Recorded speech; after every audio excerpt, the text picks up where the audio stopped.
ভাঙড়ের ইতিহাস দীর্ঘদিনের ইতিহাস। তেভাগা আন্দোলন থেকে শুরু করে পাওয়ার গ্রিড থেকে শুরু করে বিভিন্ন সময় ভাঙড়ের ইতিহাসটা একটু বলবো, ক্যানিং পূর্বে নোটোরিয়াসটাকে একটু জেনে নিতে। সুতরাং এতটুকুই বলতে চাই, ভাঙড়ের মানুষকে কিন্তু রাস্তায় আমি যদি বার করি, প্রশাসন কিন্তু সেখানে আর আটকাতে পারবে না। ভাঙড়ের মানুষ আইএসএফ এর সাথে আছে, আর আমি চাই না যে রাস্তায় এবারও একটা যানজট তৈরি হোক। আমি বারবার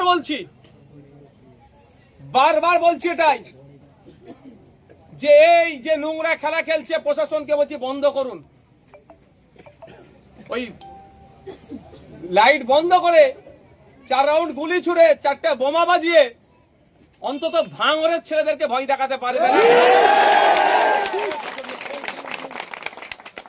ভাঙড়ের ইতিহাস দীর্ঘদিনের ইতিহাস।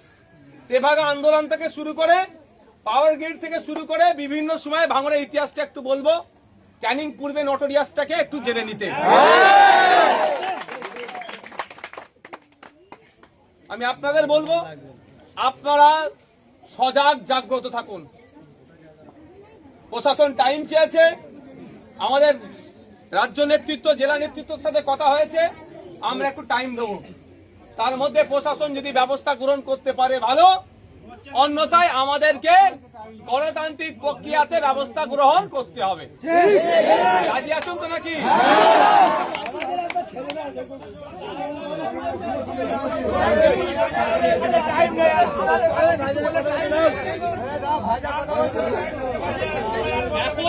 আগামীতে আপনারা কথা বলতেন, এখন আমাদের জেলার নেতৃত্ব রাজ্য নেতৃত্ব কথা বলছে। দুটো কথার ভার নিশ্চিতভাবে দুরকম হবে।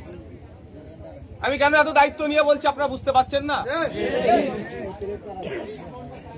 একটা যখন টাইম চেয়েছে, আমি টাইম দেওয়ার জন্য রেডি, কিন্তু একটা টাইম অবধি হবে। তারপরে যদি মনে করে ছেলে খেলা করবে যে কোথায় খুঁজে পাচ্ছে না, আমরা খুঁজে তুলে দিয়ে আসবো,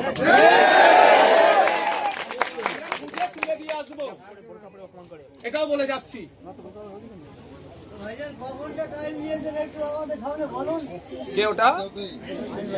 আপনাদের কাছে এতটুকু অনুরোধ, আপনাদের কাছে যেমন আপনারা ঠান্ডা মাথায় আছেন, ঠান্ডা মাথাতেই থাকবেন।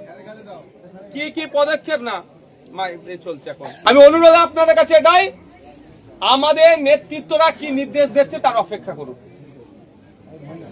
নির্দেশ যদি আগামী দিনে আসে, বাসন্তী হাইওয়ের সামনে বসতে হবে। রাজি আছেন তো?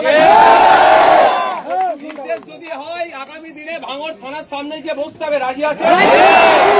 নির্দেশ যদি থাকে আগামী দিনে ডিসি স্যারের অফিসের সামনে গিয়ে ধর্নায় বসবো। রাজি আছেন? তখন আর এই গুটি কয়েক এই বুথের লোক নয়, তখন কিন্তু লোকের সংখ্যাও বেশি, ভাঙড়ের মানুষ নামবে। ভাঙড়ের ডিসি স্যারকে আমি অনুরোধ করব, নিরপেক্ষতা বজায় রেখে কাজ করুন। যারা অন্যায় করেছে শাস্তি দিন, যে অন্যায় করেছে শাস্তি দিন, কোনো পক্ষপাতিত্ব করার প্রয়োজন নাই।